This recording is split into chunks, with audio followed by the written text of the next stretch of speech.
welcome back to my channel. And today I am going to talk about Yellowface by R. Kuang. I want to give my history with this author first before I even review the book. I loved The Poppy War. Calabasas was okay, and I think I know what I'm not liking. The difference between like Poppy War and some of her newer books is I feel like she is too much being heavy-handed with her themes. So what Yellowface is about, it's about two authors. One author passes away from choking on a waffle. I'm not even kidding. And her acquaintance finds her new book and basically finishes it and publishes it for herself. Now, I can tell you what the theme is pretty easily. Like, it's a white woman taking somebody from Asian descent work. Okay?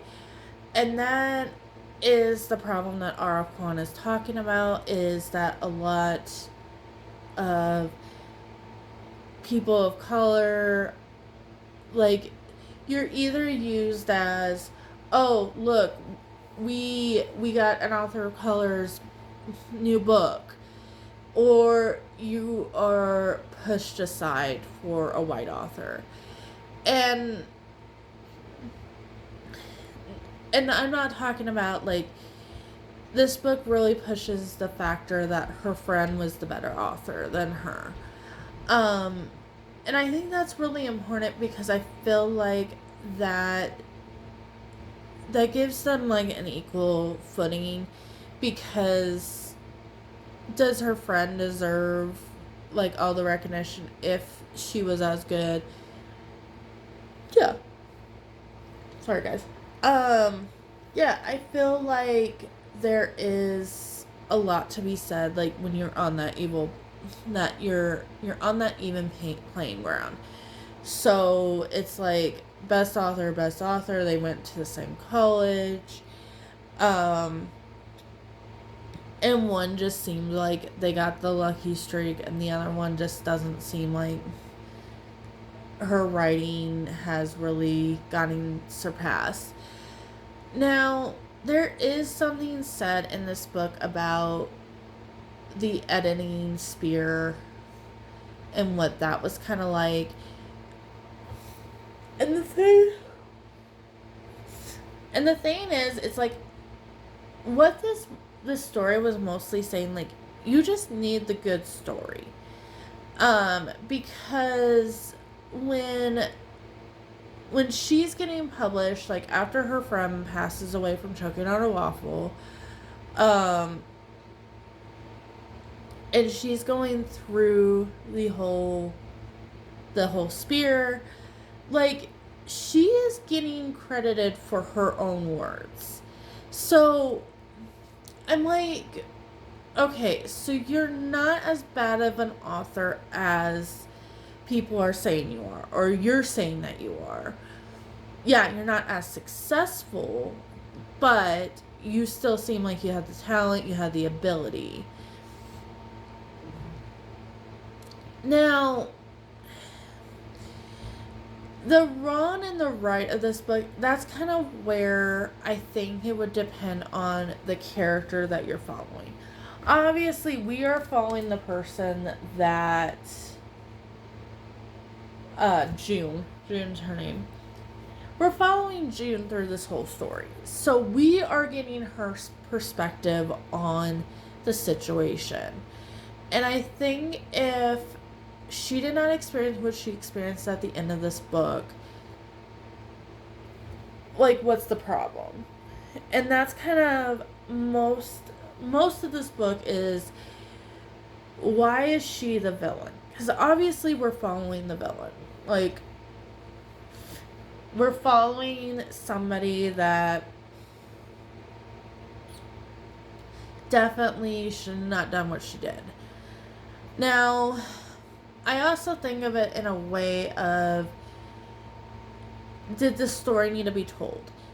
And if it's as great as what the book is telling, I'm thinking what the book is, what the feeling of the book is.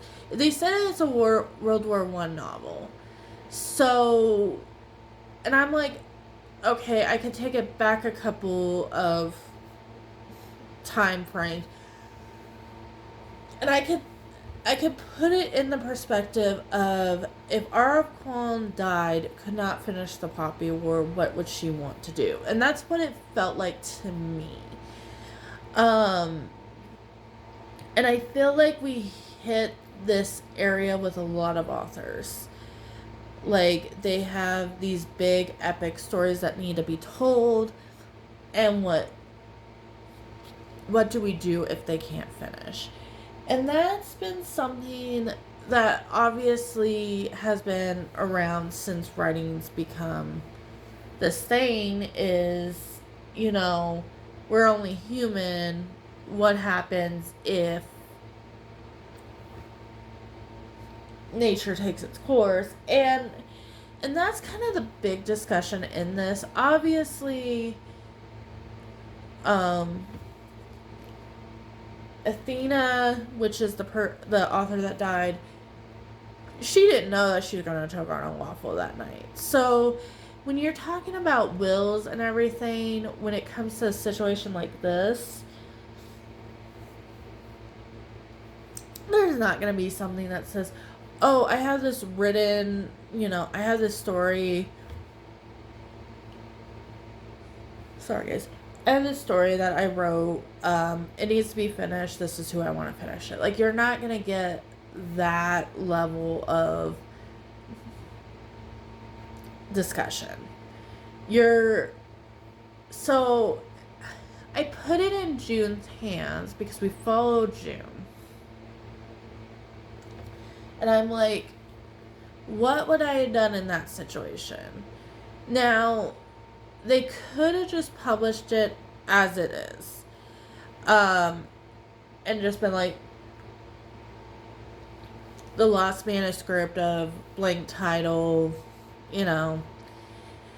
But her finishing it gave that story still life that I think it needed to have. It seemed like it was like a poignant message that needed to be passed on. Now,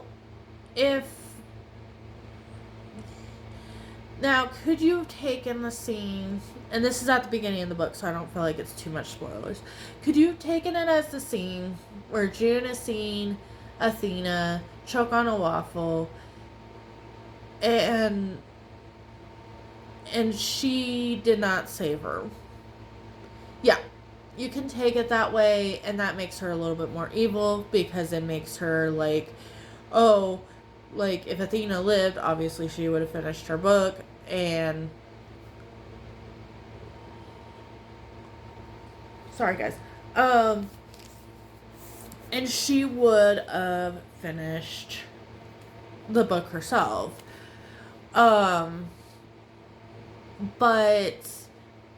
the book's not written like that. The book is written like, she choked on a waffle, there was nothing June could have done, and it kind of is written like she did the right thing. Like, obviously, the book should be, written,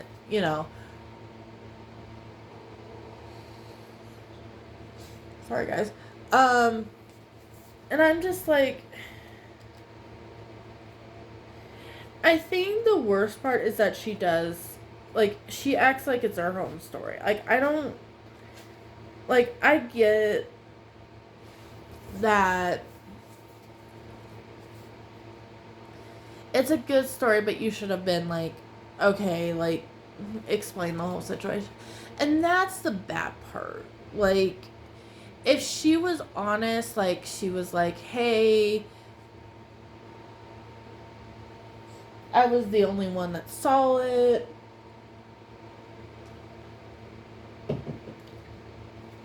She died. Like, she's dead. Like, what can I do? I'm gonna publish this in her honor. And I think that's the whole thing.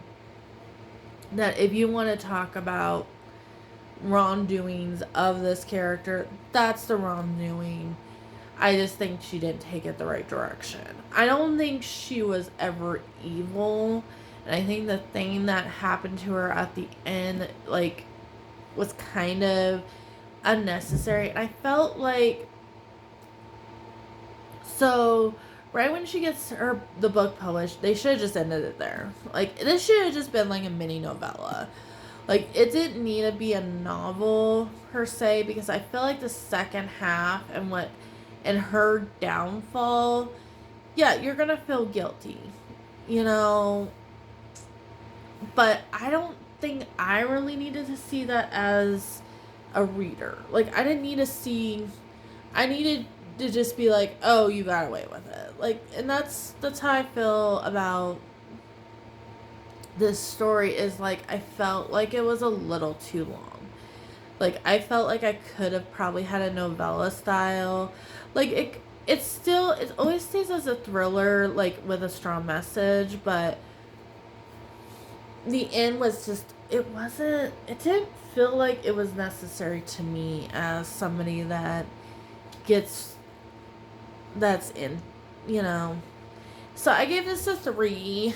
I'm always gonna give our Kuang a chance. I think if I read Babel, which is the last book I own, and I think the last book that she's written so far. No, I think she has a new book coming out. And I don't like Babel. I will definitely have her as a library author. And then if I like another book of hers, I will probably just buy it that way. But she is become too heavy-handed with her messages. And I don't know if it's she's not trusting her audience or it's the publisher that doesn't trust her audience. Because I've noticed that with Calabasas, and I've noticed that with this book, is that the message is, like, in your face. Like, there's not the nuance of how Poppy War was written. Like, the nuance is gone. The nuance is, like, non-existent in these couple books that I've read. And I've heard the same thing with Babel. So I'm like, you need to trust your audience. And I think that's what a couple of authors' downfalls is like, they come out, like, not knowing their audience, really, because you don't have much of an audience to go off of. They publish what they have. And obviously, book publishing is more than just, okay, here, I sent my book to the publisher. Like, obviously, it goes through edits. We hope. That's a big debate right now, but we hope that it goes through edits. And beta and alpha. Beta is, if you guys don't know, is, like, how do I feel about a book, like, content-wise. And then you have alpha, that's, like, spelling and grammar. I think most are going through the alpha, but not the beta. And that's why we have so many big, long books that don't need to be that as long as they are. And that's what I think is going on with Aracon, is I'm, like, wondering if the beta, like, I would love to see this book, like, before she took it to the editor and, like, seeing if there was more of a nuance, because I know she's capable of it. Like Poppy War, you go through a mental journey with her characters, and it's not black and white. There's some nuance, and I think it just depends on how you feel about the situation more than anything else. But there is, the nuance is just a little bit faded at this point. So I don't know. I hope she can find her way back to where I like her at, which is with the nuance. I have Babel. I will maybe try to read Babel to be like, oh, I've read all my Archon books that I own, and then see if I end up liking Babel, then that would be 4 books, 4, and that would be 2 books again. So, like, obviously I would need, like, 2 more books to, like, even it out, to figure out if Archon is an author that I can jive with. But otherwise, thank you so much for liking and subscribing. I am trying my best to make up for lost time. So hopefully more videos coming your way here soon. But I hope you guys have a good one. Bye!